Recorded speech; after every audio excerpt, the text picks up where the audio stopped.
So what was the writing like, Steve? Tell us a little bit about writing this episode. The process of how did you write a screenplay adaptation of an RPG?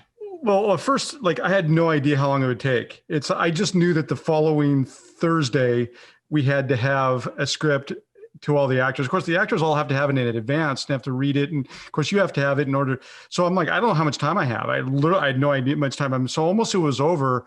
You gave me the download of the raw RPG, and I think I rewatched that RPG hour after hour after hour. Because the first thing I did was I converted verbatim the entire adventure. If you go onto our website, you can look at the adventure notes, and it's just raw from beginning to end. Every word that any player said is there. I didn't edit hardly anything. I mean, we did do some DMing, added spice in and here and there, and added stuff into the holes. But that was the first thing we did. So if you go there, you can just follow the adventure. I started doing that years and years and years ago when I was playing in Chaldea with Peter.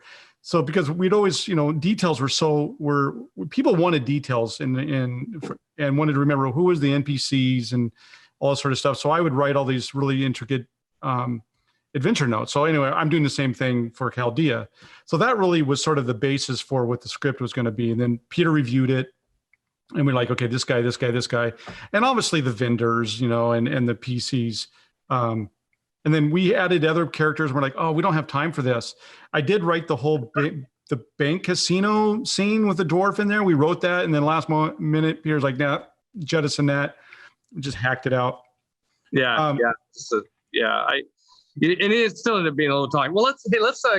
Let's bring our guests. Our guests have arrived. They're waiting for us in the Zoom waiting room, whatever it's called. So everybody, I'd like to introduce to you Patrick Keefe and Thor Nye. Bring them on in, Marcus. Coming on in. All right. Hey, guys. Hey, Patrick. Hello. Hey. Welcome. Hello, everyone. I have to turn off the audio on the stream. There we go. Yeah, I did the same thing. So everybody, Patrick is, if you watched our episode 2 weeks ago, Patrick Keefe he's created the character Housemere.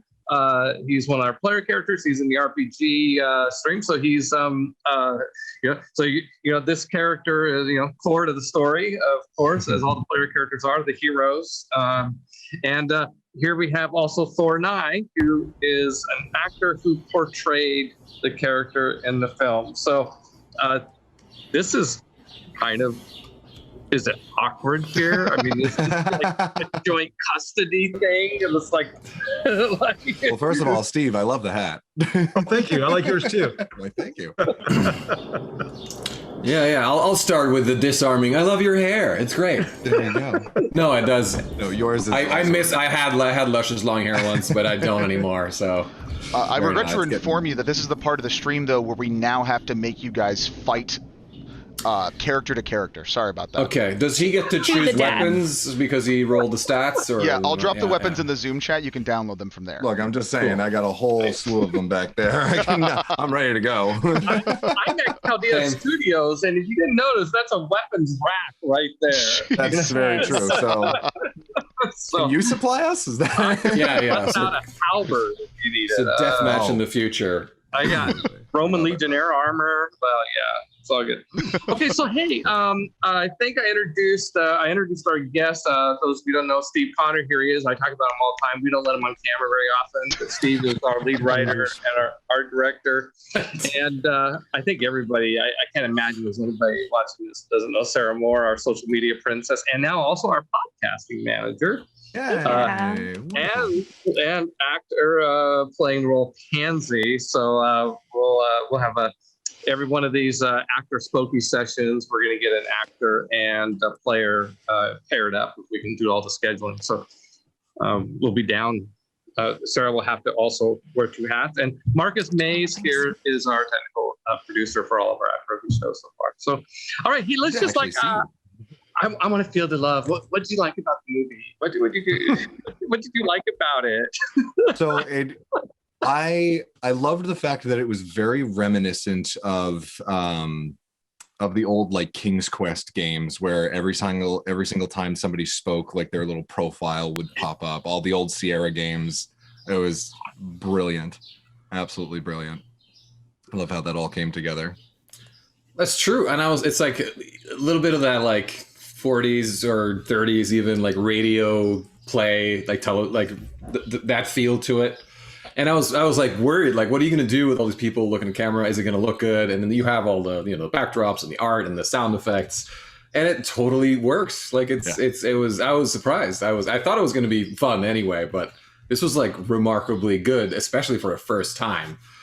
Absolutely. I'm it's going to only get better from here, and you're already in a good place. And I'm like, all right, great. Good for you. Well done. Well, thank you.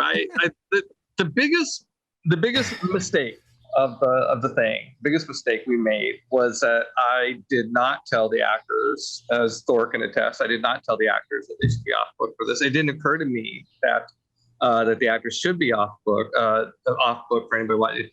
That means having the lines memorized like you would before you went on a stage production. And so the reason, in my mind, I was thinking of it as kind of like our typical voiceover session. Yeah, and that's the impression we got, and then you just have to be familiar with the lines, right? So that's a different sort of take to it. But yeah, exactly. In a voiceover session, you repeat the lines, and you can like, oh, okay, you don't really show up in your pajamas, whatever, and but you're not recording it. But and Steve also fell for this too. And Steve at one point said, well, this is a VO performance. It doesn't really matter what they look like or something like that. In Steve's typical tactful sort of way. Like, wait a minute, no, we are recording this. And so anyway, there was a lot of the actors, thanks to my error, were not prepared in general for when I told them, like, oh, you need to look at the lens of the camera while you're giving your lines, because we need that eye line connection. That's how we're going to make it look like the characters are looking at each other, is if the two characters and of course the actors are like looking at their lines and stuff. And I like, so there's a lot of that. So that's an issue that we can fix. The next Thor, you were the exception though. You had your lines pretty much memorized, or as far as I could tell. But I also had very short, very easy lines. But yeah, no, I was totally off book. You're welcome. Spent hours on it. Yeah. It was so much work. I went with my coach. Yeah. We actually just got a message from chat that said that they couldn't tell that the actors weren't prepared. So there you go. Well, that's So, part of yeah, the there's a lot of we hit it so well. The magic of editing. exactly. Says. Well, yeah, there were plays, but also the narrator didn't always have his lines memorized.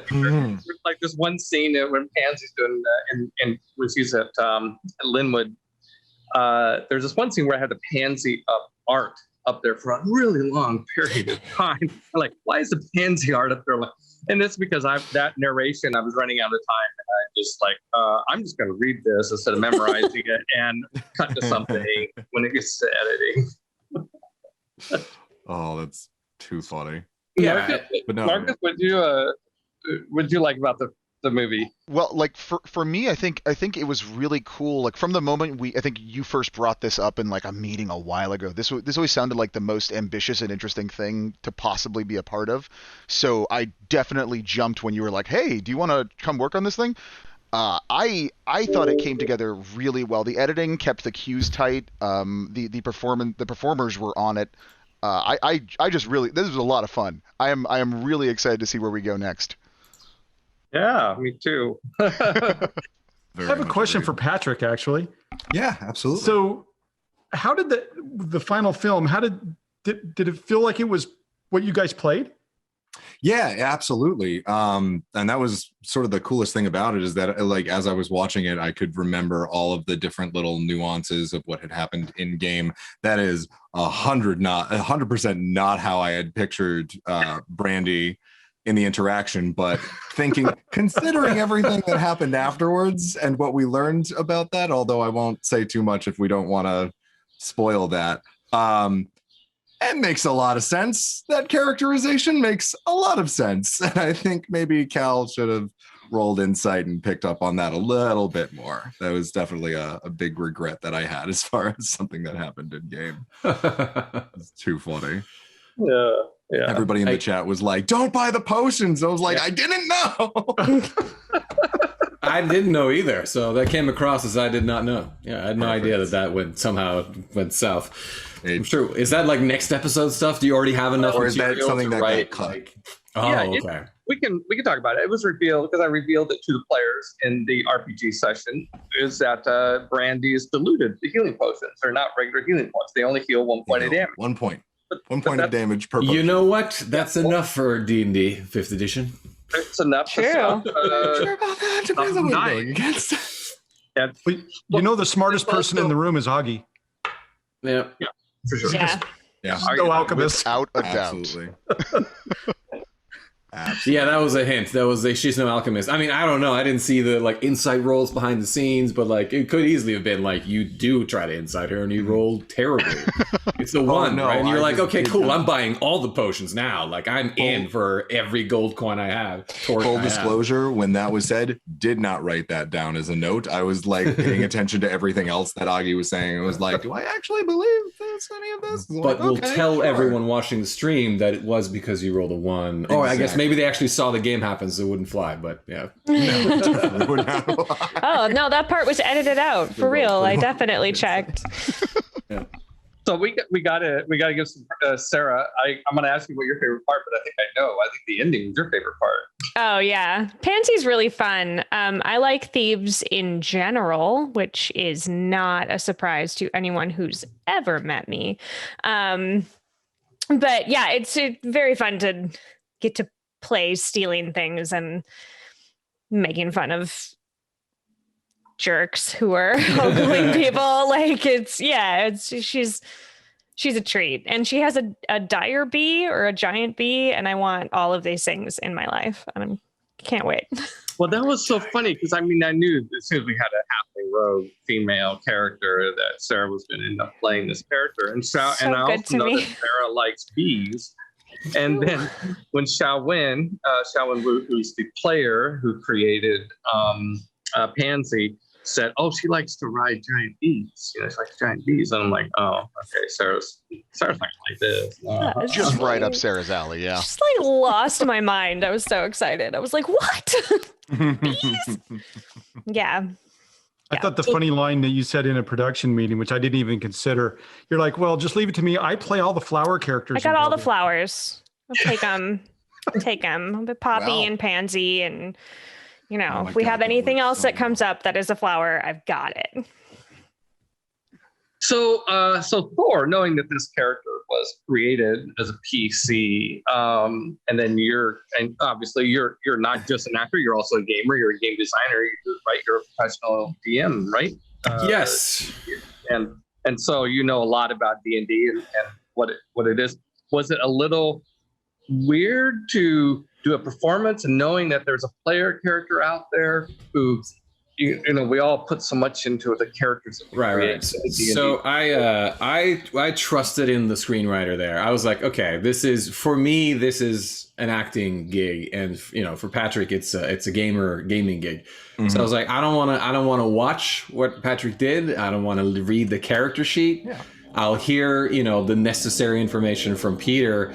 Although he didn't tell me a lot of interesting things that I want to ask you about in a second, Patrick. But he told me the general more like what's the world like? Is Dionysus like a god that like is where's the cleric standing, and like what's the general deal? And apparently Dionysus is one of the gods. Like, it's not set, right? So he's forbidden. That informs a little bit. And he's the accent, of course, because he said he's a Greek cleric. So I'm like, all right, cool. I'm gonna watch a lot of Assassin's Creed Odyssey videos and dial in this accent. But I had no idea what you'd done or anything about the character beyond the name and what they were. So, then this is interesting, and I'll ask you now because you're asking me because I'm talking. But I had no idea when I finally saw the character sheet. I had no idea that Calcimer used to be a woman. Mm-hmm. Like that Calcimer is a transgendered individual. Yeah. Yeah. So I had no idea about that. It was assigned female at birth, right? That's the assigned female at birth. the Right, appropriate right. way The to. proper terminology. I'm learning as we go as well.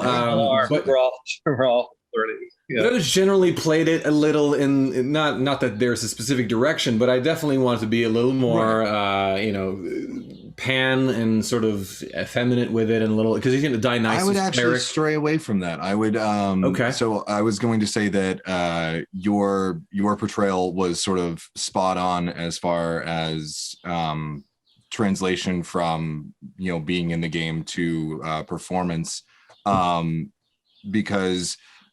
So obviously, the process of becoming transgender in the real world is a very long, expensive, and unfortunately difficult process for many individuals. Not the process of becoming, but the process of transitioning. Right. I should say.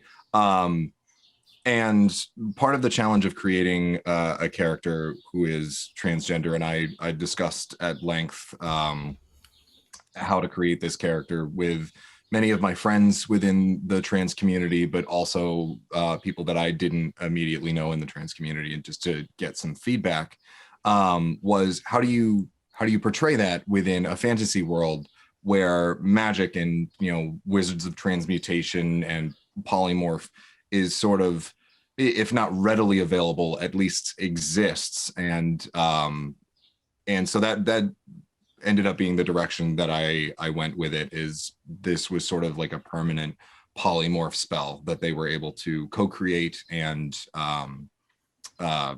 enact on on Right. Then D&D has a long history of like gender swapping belts and all that sort of stuff. If Absolutely. You start digging in the back, yeah. But Cal is very definitively a male character, so I would absolutely stray you away from playing it in any sort of effeminate way. Well, yeah, I had to think about this from a casting perspective. Patrick and I had some ongoing back and forth about whether to go out and find a trans player or an actor who's trans to play. And I had to admit, I was like, I don't know how comfortable I am searching around. I mean, I should be. I certainly want to include trans people in this, but the trans people that I have been close enough to relationship-wise to have really deep conversations about what they're going through, in the two people that I've done that with have both not wanted to be anything other than their real gender, right? And not wanting to think about it. One person said, I don't want to think about this. I've made my transition. I don't want to think about it. I don't want to talk about it. I don't want to pretend, and so I kind of have gotten, I'm sure there would have been the right, a person who would have been happy to do it. But the idea here is that Cal's a man. I mean, exactly. And that's our male actor. The thing and not even bother telling the male actor about this part. I knew it would come out eventually, but I'm just gonna. And I will stress that I had no idea going in that that's what I was playing, and this was in no way like my take on that. It was interesting to me that there was a that was a thing that was behind this when I sort of felt drawn to this that aspect of it in a way. But yeah, you're right, and I should definitely sort of. No, for sure. Definitely err on the side of masculine, even though this is all a spectrum for all of us. Exactly. In a way, yeah. Exactly. Right. And that was sort of the goal with creating the character. And Peter, as you were just talking about, of in looking to cast someone who is trans for this role, like them not wanting to play a trans character because they're trans is like, we're not right. The reason I created the character as a transgender individual was not to have any sort of tokenism in the story. But still representation for people who are in the transgender community to see like a character in a story who does have their representation, that they can be able to see themselves in this story without being like, look at this character, he's a transgender individual, isn't that great? It's like, no, it's just who he is. Yeah, right. It's great. Fantastic. Exactly. Yeah. And well, hey, I want to keep Thor and Patrick, to the extent you have questions for each other. Let's absolutely want to do that. Otherwise, I'll throw some other questions at you. But what I was just going to say, one of the things that also came across was like sort of you have a background as sort of at some point Calsamir sort of got involved in like a criminal gang and all that stuff, and that's kind of a thing that I felt like I could read from the actual script itself in a way, with the hush hush. The hush hush a little bit. There's a little bit of a like. Are we talking thieves can't hear with Brandy, right? And there's a little bit of that with the I forget Rahat's servant who comes up and is like all shady about like who you should talk to.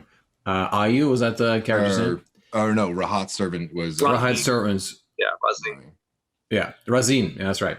But yeah, so that kind of came out, and that's also a part of the character that I just didn't know. I was just like, okay, yeah, I can feel that in the writing. So we're definitely going to go with that sort of way. And then you also have another part that's very interesting in your character sheet, which is the Councilman is also very, like righteous, but in a chaotic way, like not in a law-abiding way. But you're going to do all these skirting the law or maybe play in the shadows, but for the Robin Hood reasons. Well, so that makes sense. Yeah, you never as a GM, you honestly don't often know where you're really going to end up going, as with the various character story arcs, of course, because the players are going to throw things in, your ideas are going to change. It's not like writing a novel where you can kind of map it out really carefully. But I do think that Calcimir's got a lot in his background to pull from. We were talking about the transgender aspect of the character, the wizard that did this, helped him with this transition, is disappeared, is gone.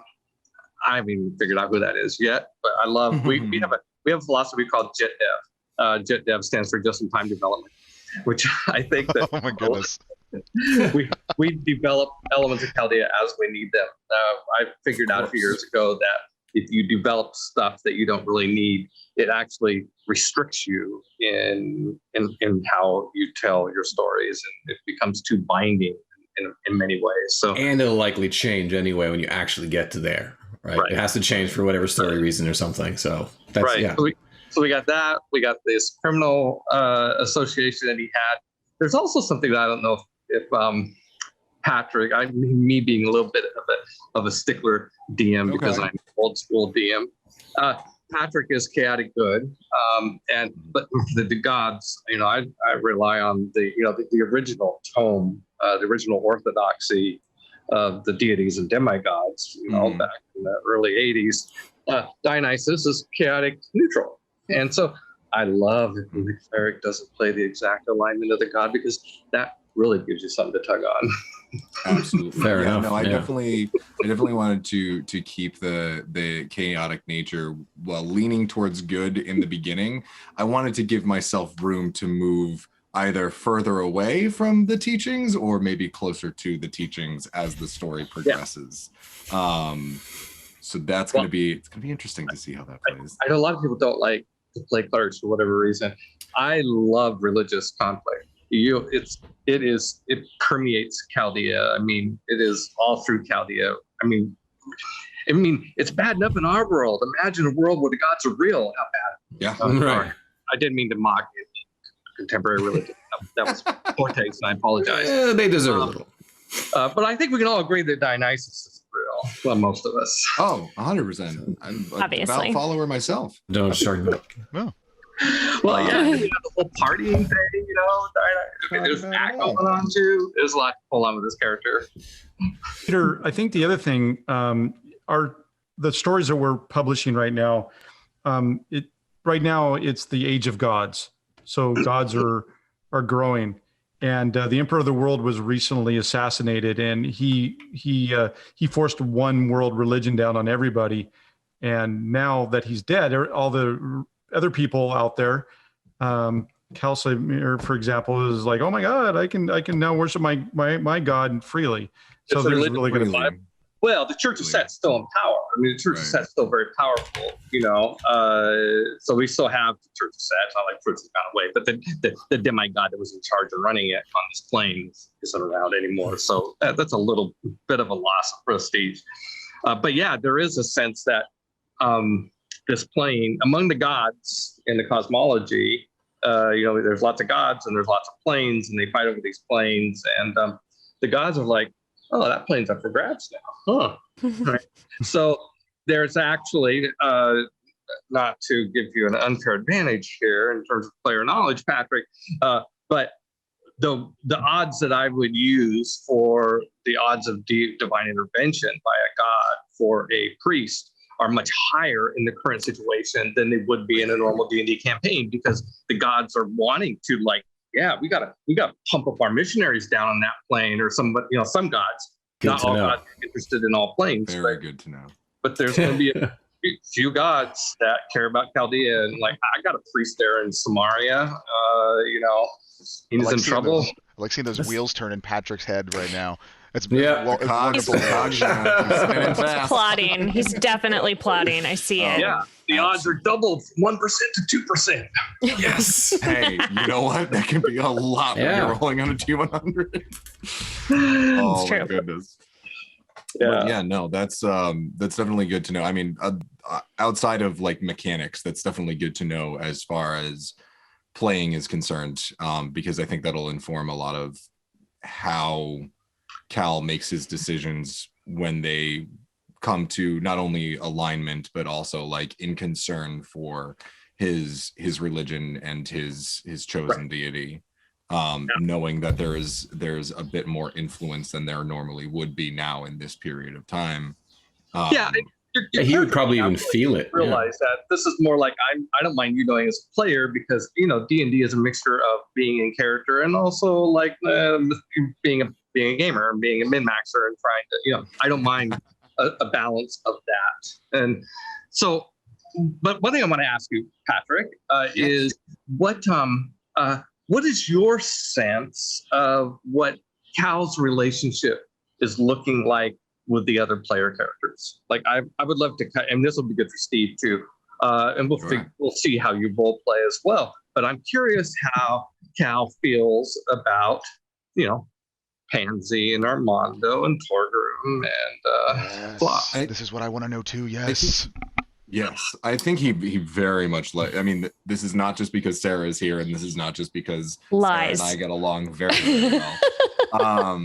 I think he has just because of the backstory purely as well, is I think he has a deeper appreciation for Pansy over the others, just because there's that connection of like, we are thieves, we understand the way the world works a little bit differently than everybody else. That like having that in his background, and just like, I don't know that he knows about the dagger yet in the story in the game. no, definitely not. But I think once he learns about that, he's going to be very impressed, and there's definitely going to be like you and we are going to be great friends. Yeah. I actually have in my mind to have a little bit of talk. What I like is that there are secrets between characters, but no secrets between players, right? So, being on a stream kind of has to be that way anyway. And that generally everybody knows everything within the group, unless we specifically call it out. And I think the two big secrets are Pansy Soul Dagger and Claw Meta Dragon. Right, exactly. Well, and some of the background stuff that, but in terms of what's happened, right? Well, on the subject of like the inter-party relationships, I'd definitely love to see in like future episodes a scene where they're all communicating, because there almost no part did any of them talk to anyone else. Yeah, there's no dialogue in between the players, so we don't get to see that relation, or did not get yet to see that relationship that they have to each other, because that like informs a lot of what we feel about whoever, and those dynamics are very interesting because those are our leads, right? So that'll be something I definitely want to see in an episode to come. Oh yeah, absolutely. Yeah. I think as of right now, Cal is like definitely leaning more towards making alliances with Pansy, just purely based on the thief background. Is very wary of Claw, like almost immediately. Not, and like even without knowing anything, they seemed a little bit too gung-ho to just kind of like follow the rules that we had been given. And even though I don't know why, that's just anybody who follows the rules a little bit too much. Calsamir is very much just immediately just keeping at arm's length. Cal's got some rogue in him, I think. Oh yeah, for sure. Finds Armando hilarious. Oh sure. This guy's just going to be a great time. Like whether that's going to be intentional or unintentional on his part, it's just gonna be fun. And then somebody help me. I'm blanking on Torgrim, the dwarf. Torgrim. Yes. Daryl's character. Torgrim is sort of an unknown at this point. He's very, very gruff and very like foot forward. And I don't think Cal knows how to feel about him. Yeah. So yeah, I think that's sort of where it stands right now. I like that. I think a dwarf should be hard to get to know. Like it should, creating a friendship with a dwarf is not easy, right? It shouldn't be something that happens. Well, go out drinking, I guess. I mean, that's the thing is like that might change things very, very quickly, especially considering that Cal is a cleric of Dionysus.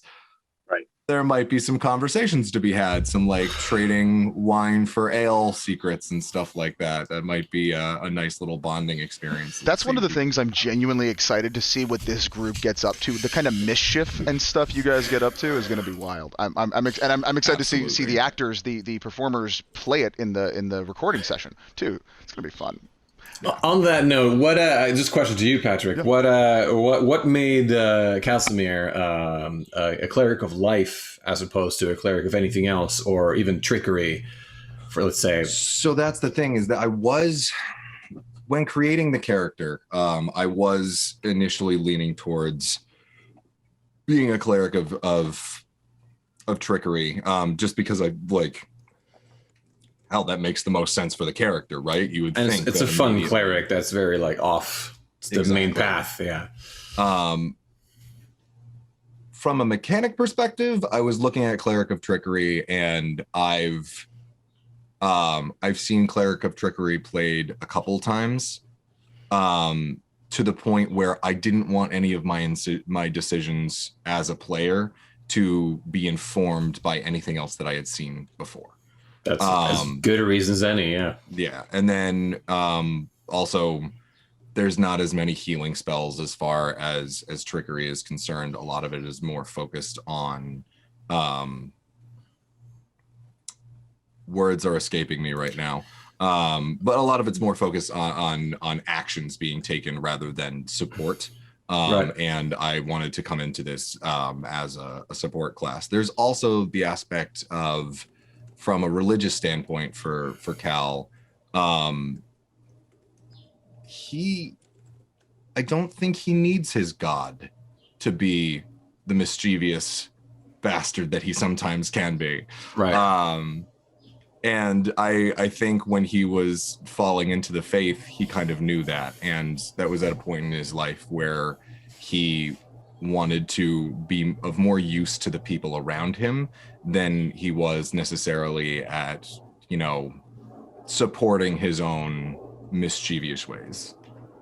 Yeah, and funnily enough, if you play a cleric of life, you have to cast less healing spells, which because they're way more effective, which lets you cast more other spells and feel in a way you accomplish your healbot goal that you just sort of have in any party, right? Faster, and then you get to do other stuff and spend your spell slots in other more creative ways. You have a better action economy as far as that's concerned.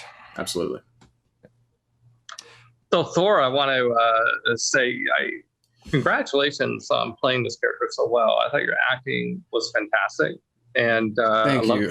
I love that you did the purple hair. I love the background. Well, you're in front of the background now. Yeah, I mean, I liked this background. I was like, okay, yeah, that's kind of spot on. I'll play that character a little bit.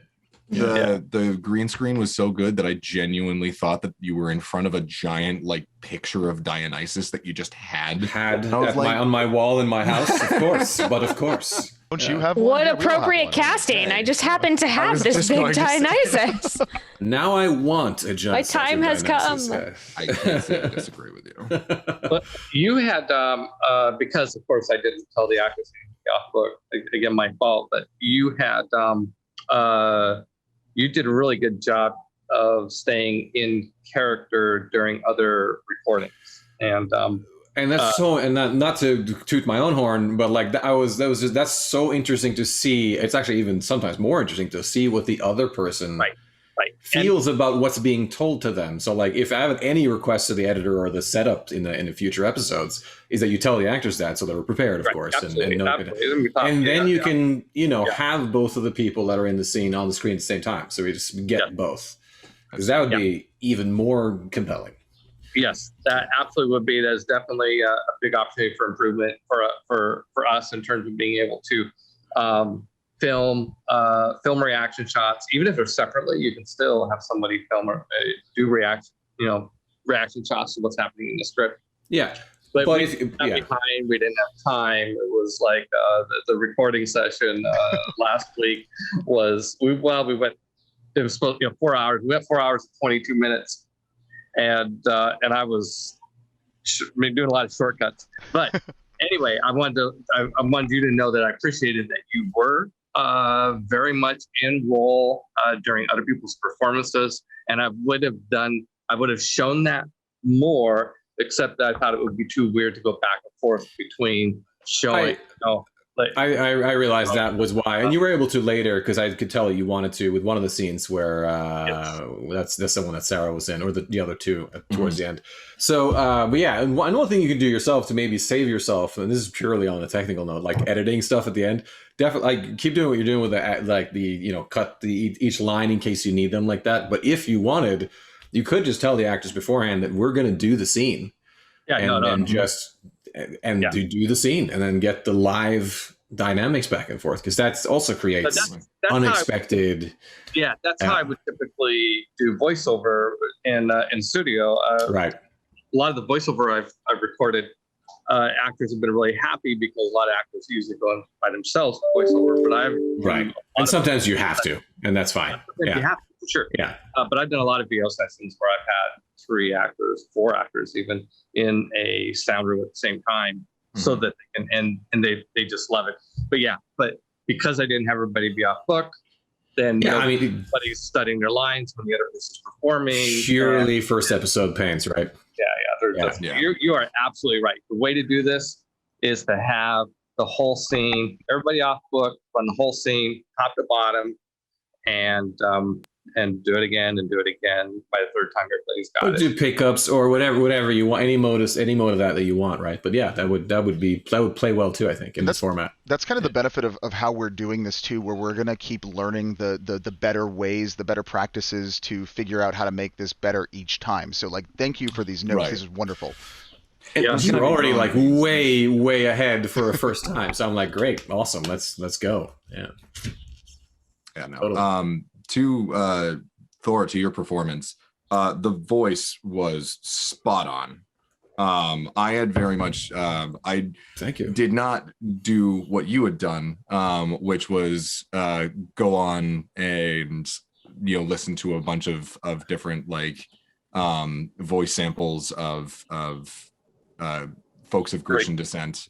I'm kind of glad you didn't, because you didn't do the accent too much. You had an affectation to. It gave me a chance to then amp that and be like, oh, that's the actor part, rather than you upstaging me, which I'm totally fine with. If you but like for the first time to show it, that's probably better. But now, if you want to, by all means. But. No, it's very interesting because the voice that you did was the voice that I had in my head. I had initially been doing. I've known how to do a Greek accent previously. I was trying to do it a little bit lighter because I don't know how well my Greek accent is at the moment. But I guess we will see. We just gotta throw it out there. It'll get better as you go, right? No, but I also loved especially in the scene with Brandy, just the absolute kind of distaste for the interaction, but also the smarm and the I know when I'm being played with here, and I'm doing the whole math was never my strong suit.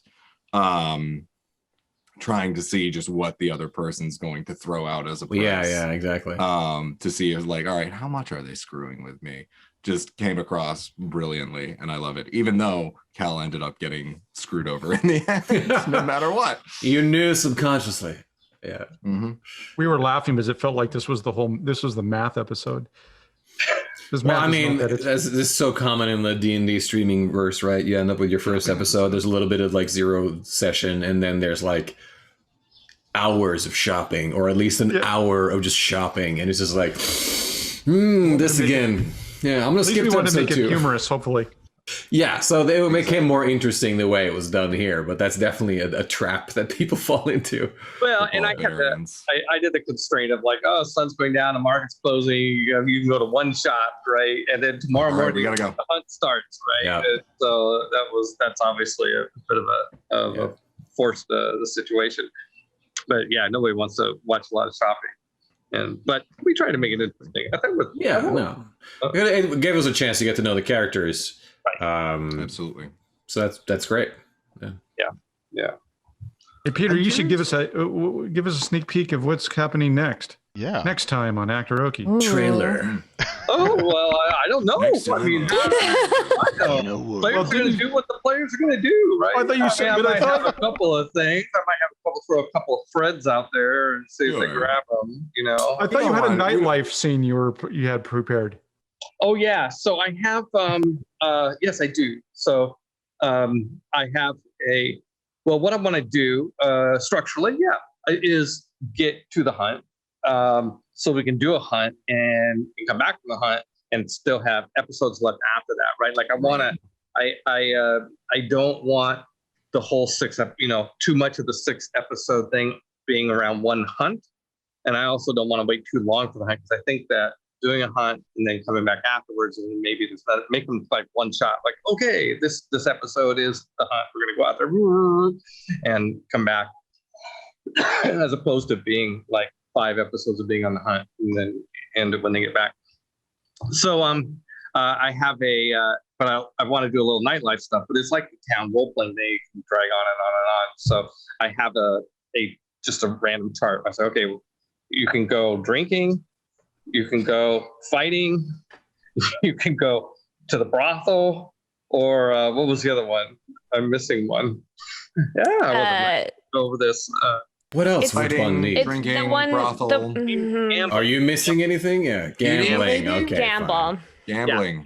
Gambling and basically say we're not going to play it out. It's not like I'm not going to With what money, Peter? With what money do we have left to And then you gamble? go, then you go into the bar, and what's the barmaid look like, and what's the no. Sure. You're gonna if you want to go gambling, you roll a die, and I tell you what happened, but it's a whole scenario, Right. so depending on the die roll. Or you can just like, no, I think I'm just going to go to the bunkhouse and turn in early. We got a big day tomorrow. Okay, you can do that too. Right. So Absolutely. that's what Did you take the Plan for- option away that I did in our playtest where I went to go see the like mystic at the cart? Do you not have that anymore? Oh, are you? Hey, she's around. Mm. But no, I didn't want. Black mysticism.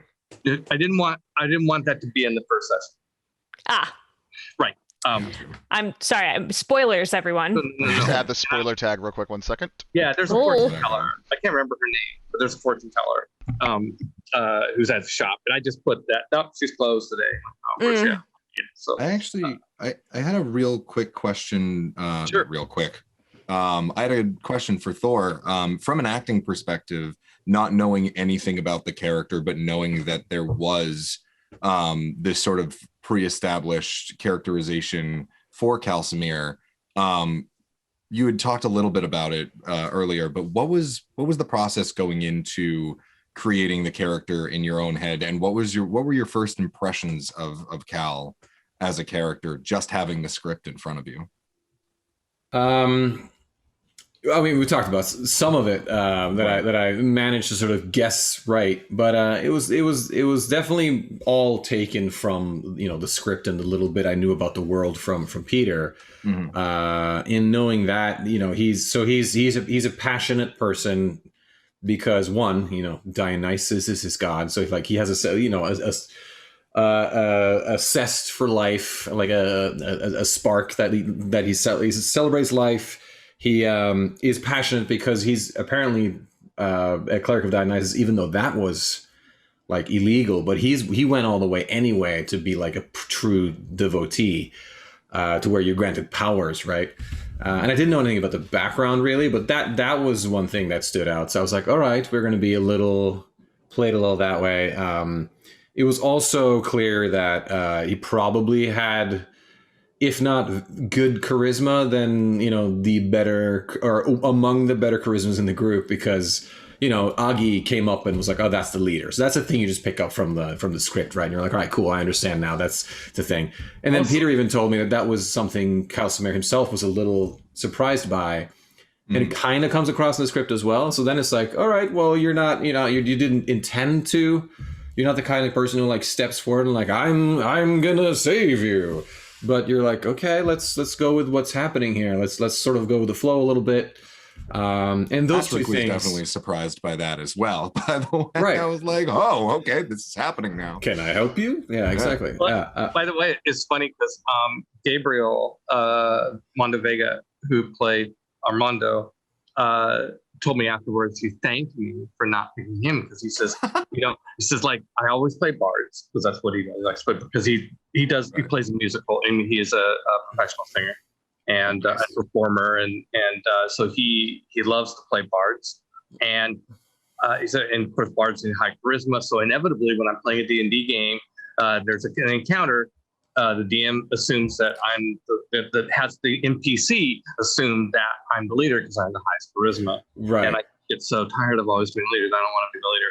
But I like that. What probably triggered that then, because I knew there was a barbarian. Actually, did I? I'm not even sure if I knew that. But there's definitely that like wisdom that and kind of calm that a cleric would have from the high wisdom, Well, I life had it. experience, and sort He's of not a barbarian though. He's a bard. barbarian. Is he? Armando's a bard, Torgrim's a barbarian. So the way Right. Augie assessed it, Oh, the way But Augie, I didn't even read like a Well, seed. Armando, Because he had the giant introduced furs. himself as a Yeah. barbarian when he was Oh. talking to. Oh. the, no, he calls himself. He was playing off of the bard, barbarians. Ball bearings. Okay, was yeah, the yeah. ball I did a bearing. couple Well, different he things. got that I'm me so too, curious. then. What was the Yeah. see Cal? Go see Cal. What was that joke supposed to be? There's an ad. I think it might have been a California thing. Go see Cal. Oh. It was a car salesman or something like that. Yeah, go see Cal. It's Got you. You said it. You said go see Cal. You need to go see Cal. You repeated it like I don't know how many times. I'm like, okay, apparently go see Cal is not you. I'm sorry, Armando. Gabriel. Yeah. Yeah. So no, We're talking about me or us, Cal, right? We're talking about Kalsimir. Is that who he's referencing Yeah. to us? So Yeah, he's just yeah. throwing you So under the call him bus Cal. for his own debt. That's great. Exactly. Yeah. Okay. Super. Yeah. Yeah, no, the way that Augie picked Kalsimir as the leader is, first of all, some racial bias. He's a human. Well, he says he's a human. Can't be the dwarf. Can't be the halfling. Right. It could be the halfling. Thank you. He would, that's just, racial bias, right? Right. Right. He's a human. He's going to assume that it's one of the human characters. And so, and not going to be the elf, right? So in his mind, well, it's none of those three. And then he saw Armando's loot. Okay, he's just the entertainer. Okay, so And he was well On dressed. your left, yeah, and you're left. Also You means have well armor. dressed. Even you're pretty heavily armored, so it's like okay, he's, Very true. Yeah. it's it's that that guy. makes sense. That was What do they say when you're in cells? You got to find the decision maker. Right. Yeah. Yeah. Augie is definitely that. So After that was years cool. of working sales, oh god, no, that just brought back some trauma. But I also like the idea that like this random kid on the dock was like, all right, you're the leader. And then everybody was like, oh, good. He's the leader. Like glad that got chosen for. Yeah, me. Aha, I was just not like- it. Well, I guess this is happening now. Okay, we're moving forward. That's an excellent accent. I didn't actually see the episode, Appreciate but that totally works. Yeah. Yeah. So that's cool. And also, he probably won't. He still probably won't like expose himself as that. He will let other Right. people sort of Like make if that anybody call. asks and everybody else answers, sure. If somebody Yeah. asks him like who's the leader of the group, he's not going. He's gonna be like, well, we don't really have one. It's Yeah. fine. It depends. Depends on the day, depends on the time, depends on who's drunk. Exactly. How much wine is left? That's exactly. Probably often Cal is often the drunk one, I would imagine. We call it aiming water where I'm from. So, you know, it makes you a little There you sharper if you just keep that nice balance. And it was funny because I've read about Dionysus, the actual deity, going into this. Like in our world, of course. I'm assuming it's the same or close enough. And it's definitely not sort of. We like to say inspired by a lot. And Dionysus, the sort of cult of Dionysus was definitely not a like cult of excess and get plastered and, you know, black. No, That wasn't it. It was the balanced drinking to just find that joy and keep that going was like an art that they practiced. Right. There was an aspect. Okay. So There's now an aspect of being connected to the divine through the inebriation. the little vile bit of, you know, that you know, the But little not getting too tipsiness far. that you feel, and then the happiness you get. Yeah, exactly. The euphoria you get from drinking, but not going too far, and then being able to sustain that. So with that, Calcinari is immediately probably never quite entirely sober, at least not often. That sounds. I think you can afford it, they're sure. Fine. So yeah, you're talking about day drinking. That's like an average day drinking. Yeah, you nailed it. But I think there are going to be times with certain festivals, man, going all in. Sure. Yeah. 100%. Yeah. I was going to say, as far as like the what version of Dionysus that Cal serves, because there are several different versions of Dionysus. In my head, it was a little bit closer to Orphic Dionysus, who is definitely seen like a little bit closer to that like life aspect, which is, you know, informing the Domain. choice for domain. Thank you. Although, am I drunk? Jesus. No, but that was the end of my side. Yeah, Yeah. So that informs the choice with a life. What's I- what's a tenet of this Orpheus? I'm sorry. Yeah. So Pat, a little back to DM player mode here for a moment. You know, Sure.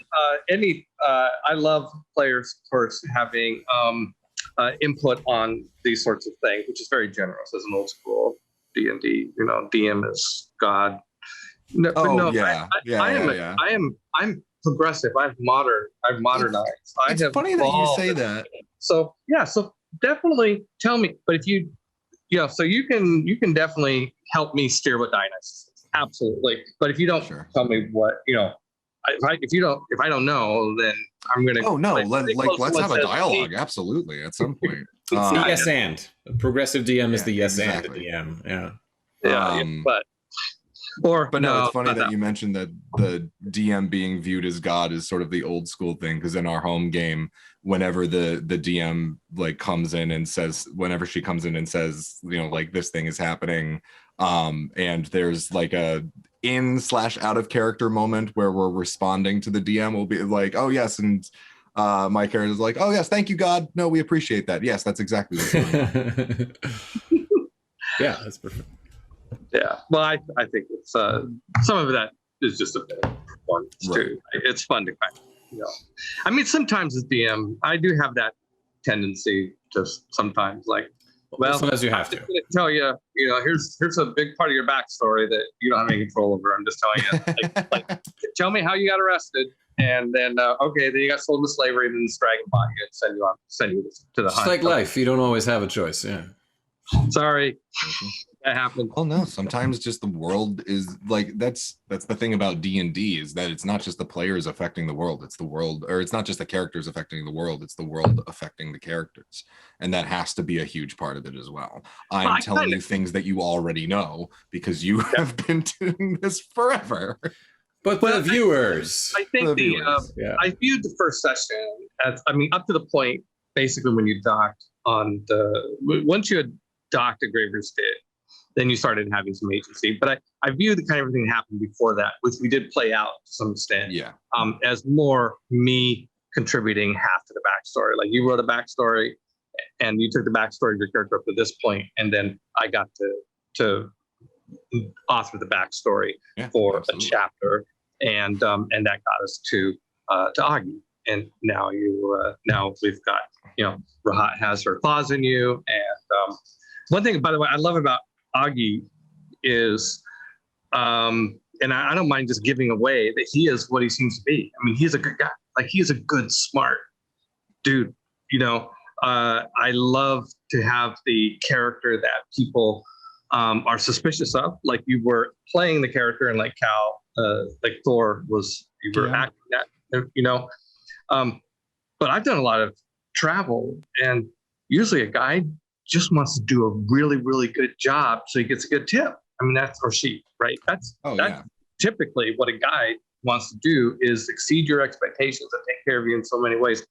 And I've had some, we did a honeymoon with, Daryl and Shalwell, two of the other players in our game. Mhm. And Dee and I, we did a double honeymoon to Bhutan. And That's lovely. and I remember the guides that we had there, who were like, they inspired me for the character Augie. They were so like, no, we are going to do everything we can to make sure you have a great time and keep you out of trouble. And that's just honestly what it is. So, I mean, like, yeah, absolutely. But I've also worked as a concierge for a period of time, and I do make sure that, like, I would make sure that, like, the people that were staying at our hotel were going to have the best time. And, like, I'm familiar with the town. I'm going to send them to, like, all of the places that I know are good. But if there are things that I'm not particularly familiar with, like, I'm going to send them to the place that gives us free food at lunchtime. Like, there's definitely that like trade back and forth of like, oh yeah, which informed the like, are we being screwed over right now? There is absolutely a whole economy going on within the town around 100%. who are the guides and where does that money flow, and all like that. That is all there. If you want to look at that as some sort of scam or corruption, you could. But really, I just look at it as the way a market works. It's not the market of what people are buying and selling. It's the market of the relationships between the people that live here and work here every day, right? And it's got to be. And that's what Augie's very good at, right? Is he knows all of those relationships so well that he can steer you toward where you want to be, or where you should be. What to be aware of, even if you don't listen to him. Exactly. But he also never said how much he charges, so you have to assume he's getting a back end deal on everything. So we just didn't put it in your script. We've cut out some of the financial details, also because there's some funky things going on the currency situation. In that, and Patrick knows this because I explained to all the players, is that I hate the idea of gold pieces. I just don't like that term, like in a D&D. Like but it works great mechanically. So I said, as players, track your gold pieces, but your characters don't have something they call a gold piece. What they do is they have some sort of currency, and every country's got its own currency. And so what you write down is how much is really a gold pieces you have is really gold pieces in what sort of currency or what sort of format. Like, and so, you have, so Augie charges 2 gold pieces a day. He actually charges 2 torts a day. Okay. Right. Yeah, I can tell when the healing potions were 50 torts a day. I'm like, okay, so it's a 1-to-1. If you go to our website and you go to the adventure notes for this particular adventure, it has everything, all the money you spent. It even has all the conversion, has notes on the currency. I mean, anything you want to know about that adventure, it's there, verbose, as I call it, the verbose notes. Actoroki.com. Go there. So anyway, and the currency talks about the exchange. That's the fun part, is that you guys are all playing they're talking gold pieces, and then when we're writing the story, you have to convert everything over to. That's fun. Yeah, that's what I agree. Yeah, we talked about. Steve and I had a conversation early on in the screen. We're like, how are we going to handle the currency thing? Because I don't want the word gold piece showing up in the script. So. Well, I think this seems like a good place to kind of. I'm sorry, I cut you off. Do you have another? No, I just have one more question for Steve. Right. How was it trying to get as much of the characterization across in the script based on how the role players had played the characters, and trying to kind of translate impetus for certain situations into the script so that would translate for the actors reading it? It's kind of stressful. I have to tell you. It really wasn't that hard. it was stressful only because I wanted to make sure that, okay, so I've DM'd a lot, and my vision for that is sort of like when you write a script, you always got to give every character their moment in the sun, right? They're here to have fun. I mean, we do this because it should be fun. And so you can't just go, this is Tom Cruise character and he gets 90% of the screen time. And the rest of you just wait here and you deliver lines to Tom Cruise. And we can't have that, right? That's not what this is. Hold on, let me call my agent. So anyway, I just wanted to make sure that everybody had this, the same amount of time, and that everybody really, that I captured. If you go through, you probably remember I delivered that line exactly. Like there are lines that was literally the line the role player said, and other times I nuanced it to make sure that it flew. But sometimes as role players were going, well, kind of, okay, and that doesn't obviously, that can't be. By the way, if you go to the verbose notes, that's how it reads. But feel free to go read them anyway. Shrinking it down so that it was like nice and succinct. I think I understood the characters right away, so that was fun. Yeah. I just wanted to make sure that everybody felt like, oh my God, I love my character. I love exactly that. That's how I played the characters. That's how I saw it. I tried to choose and Peter helped too, because we were going back and forth. He's like, I like this, do this, so. Well, we had a call the very next morning. We were both morning people. We both get up. We were texting each other this morning at 5:30 in the morning. So last week, 2 weeks ago, after the RPG session 2 weeks ago, the next morning we had a long talk about what we thought were sort of the quintessential moments and what were the that sort of thing. I'm just taking a glance at chat. I was looking forward to this because I normally have time for the Twitch chat, and then I forgot about it. So, I'm sorry, people on Twitch, that I've been ignoring you. I really meant that this is going to be like my one time in every 3 weeks that I could actually interact with people on Twitch.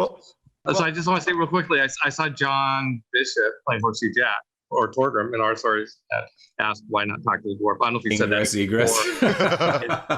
Yeah, ingress, egress. Yeah, John, if you get on and off the horse easily. Yeah. Entry and exit. Yeah. I need quick entry and exit. Yeah. Peter, I actually had a question for you, if I may get one question. Sure. I was thinking about this throughout, with the actors actually meeting each other and talking and interacting.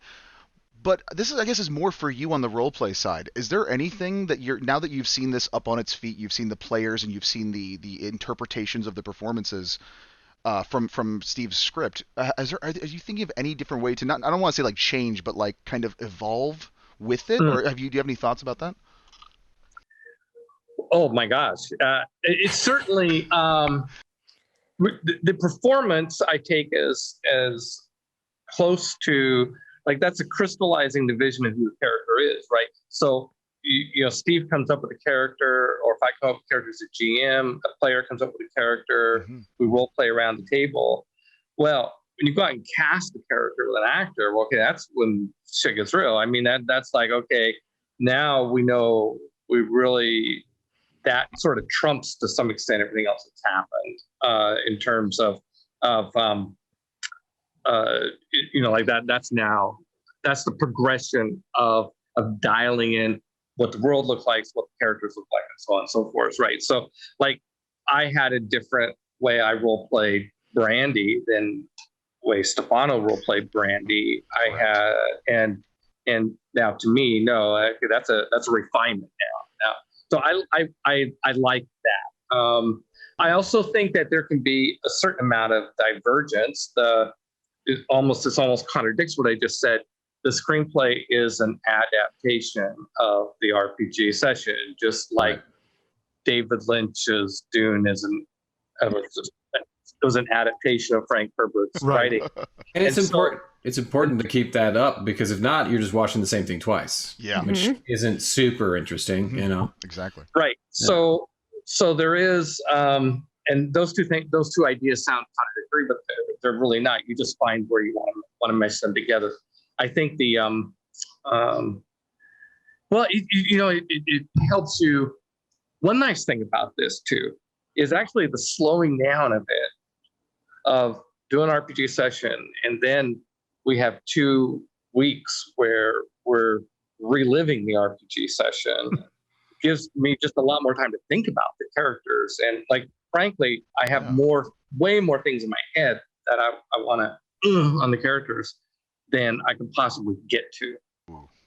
You know, so I've got to prioritize those things according to what was important narratively based off of the script that Steve wrote. So like respect, the screenplay adaptation now takes this thing and tries to move it towards a better narrative arc, because, you know, RPGs are generally create lousy stories. Really, I mean, they create great story moments, and we as players have great stories about those story moments, which most other people don't really want to hear. But I'll admit I have a hard time watching D&D. Yeah, I do too. I can't watch No, that. actually, Watching a D&D game is cramming, 20 minutes of excitement in 4 hours. I mean, I can't watch it. I'm just going to write the 20 minutes. Okay, that's what I signed up for. No, but if you think about a traditional 3-act structure, first of all, an RPG is 4 or 5 characters who are all, it's an episodic. They're like a team, as opposed to a typical movie has one protagonist and a bunch of supporting characters. Well, you wouldn't dare do that with an RPG story, right? So I've played in that story. That would be It's not kinda fun funny. to be a part of. It's not I fun. feel like if you did it on purpose, it could be interesting, because now you have 4 other players just messing with the star of the show the whole time. well, no, nobody likes a main character. Remember- D&D. Mhm. session. Well, It's- Well, Unless it it's was just like part of someone's a like- noble. Yeah. Well, like you said, Thor, like you said, Ars Magica, first, Lion Rampant game, way back. One person's the wizard, and everybody else are the wizard's thralls. But it works because that's the premise going into it, and so Right. you know what it is. Yeah. You definitely have to know beforehand, but yeah. Yeah, for sure. I'll tell you what sort of has me. I told this to Peter in one of our calls this week, because the thing that kind of has me nervous, maybe even scared, is like at some point D&D is about combat, action. It's like, well, okay, like writing scripty combat is not fun, and nobody wants to. It's fun when you're watching a film and there's Lord of the Rings and they're going after Helm's Deep and there's like It's 40 choreography, minutes of yeah. like attacking the fort. There's not much going on there. I was saying, Legolas and Gimli are throwing lines back and forth. So I'm going, well, I'm going to hopefully go for the, Deadpool, the merc with the mouth. During combat, people are throwing lines back and forth, and I'm kind of hoping, we can do that. Well, I'm glad your Absolutely. that came up, because I meant Steve told me that earlier, and now that we have Patrick here, and we're saying that to you, like it would be great if the players, if you guys took it on yourselves to figure out Absolutely. interesting ways of having dialogue in combat, kind of like Gimli versus Legolas. I can't That is- like that, but that Yeah, would be that's interesting. definitely good to know ahead of time, as far as when we do get into combat inevitably, that is something to keep in mind too. I mean, I can't promise I'm going to be coming up with the most brilliant witty one-liners, maybe once in a while, It's tricky. but I can certainly try and keep the dialogue flowing, if not necessarily the "you killed my father, prepare to die." I think more that- like Space Marines from Between- Aliens, right? Yeah, That's exactly. the best example. While great dialogue inside of the fight. It might be fun to have like dialogue between the cast, as it were, to strategize within the middle of battle, and you. One, But yes, yeah. good to keep in hand. And one suggestion I have. I'm sorry. Go ahead. I was gonna. The last thing I was gonna say is, we were talking about adaptations earlier. As an actor myself, it's definitely weird to be on the other side of things, where it's like usually you're reading a script and you're trying to do your best to come up with the characterization that somebody else has in their head, and being on the other side. Yeah. Definitely an interesting perspective. I'll be interested to Sure, it's see how it frustrating. happens.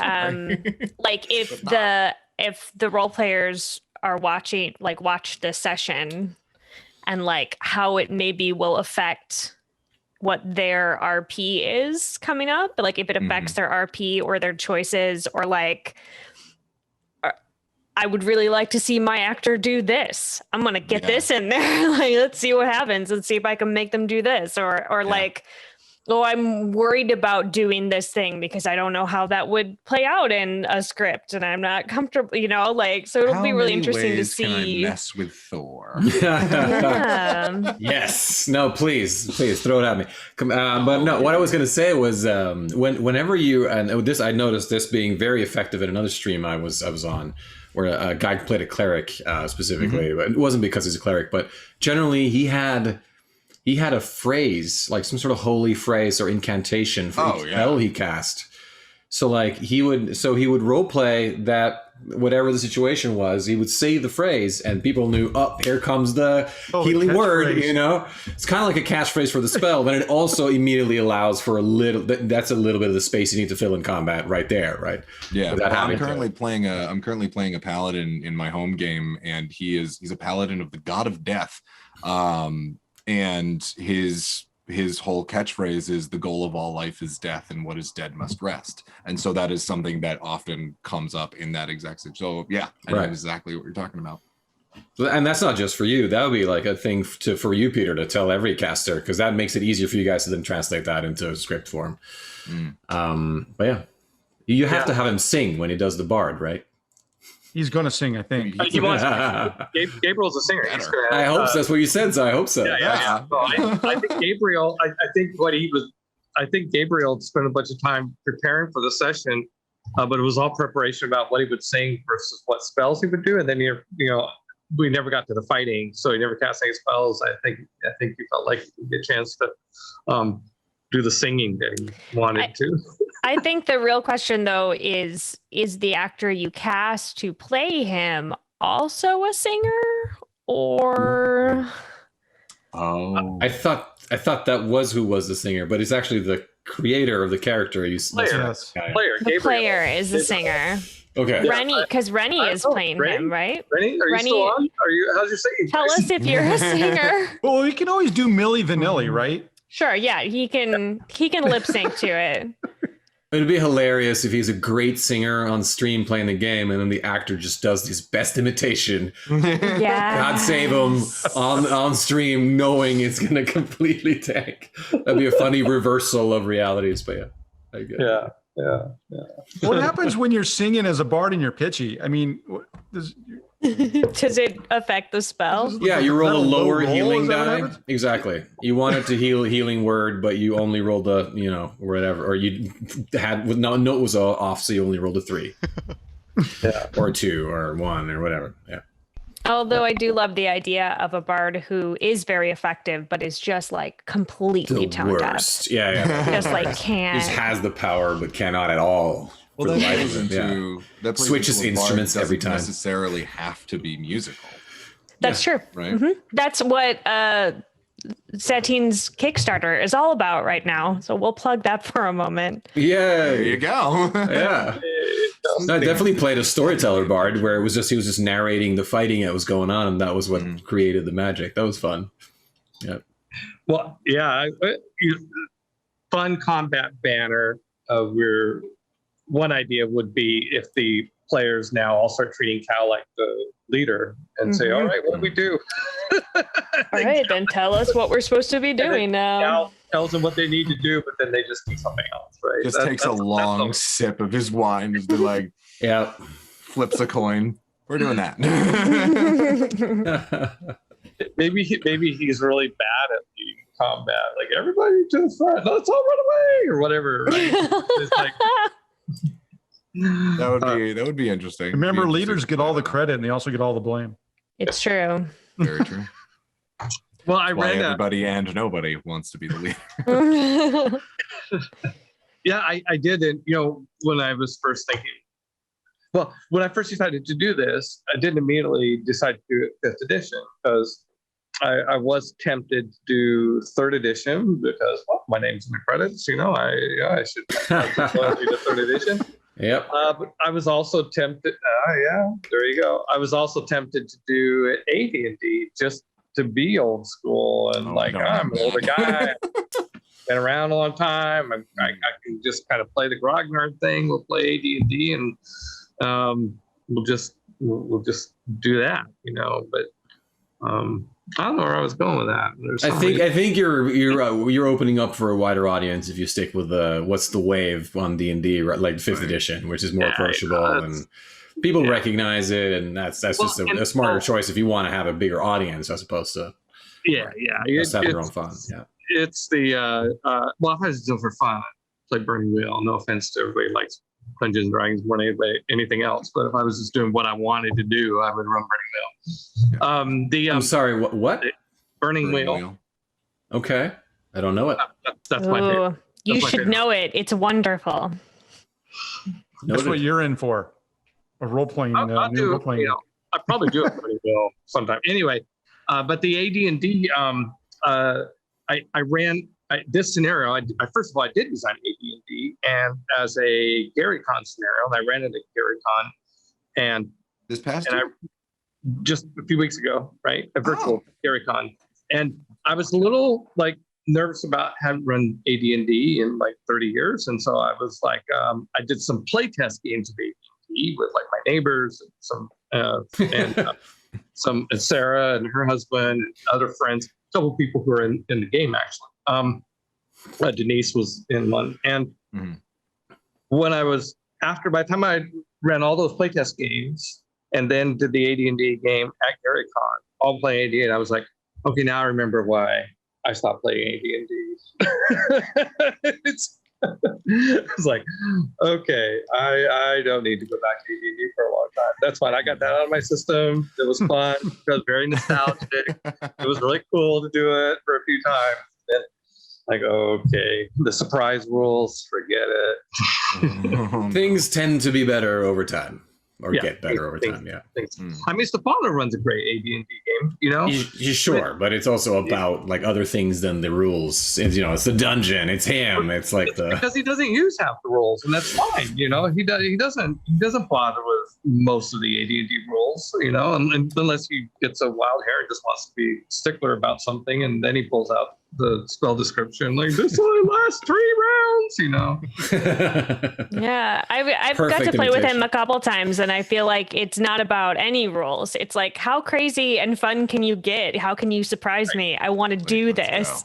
Pure And so, chaos. That includes gnome cart owners as well. yeah.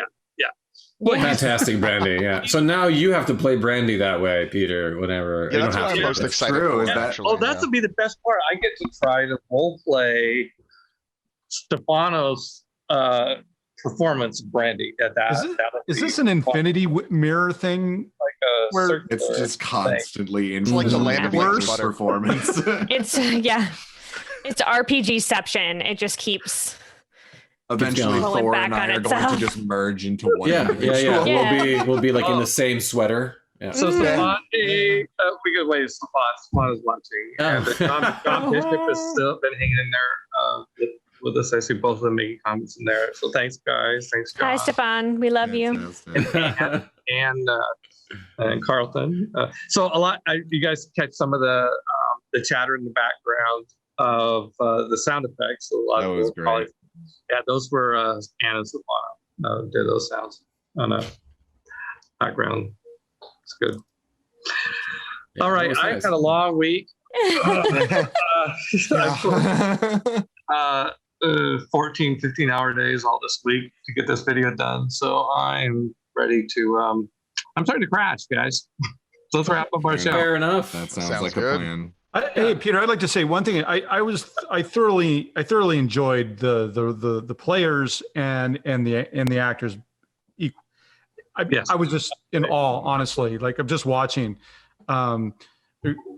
Thor, when you came on, I was like, wow. I mean, I just every time someone like, wow. So I thought all like, I Well, couldn't and be I- happier in that like- regard. Thank you. John's watching.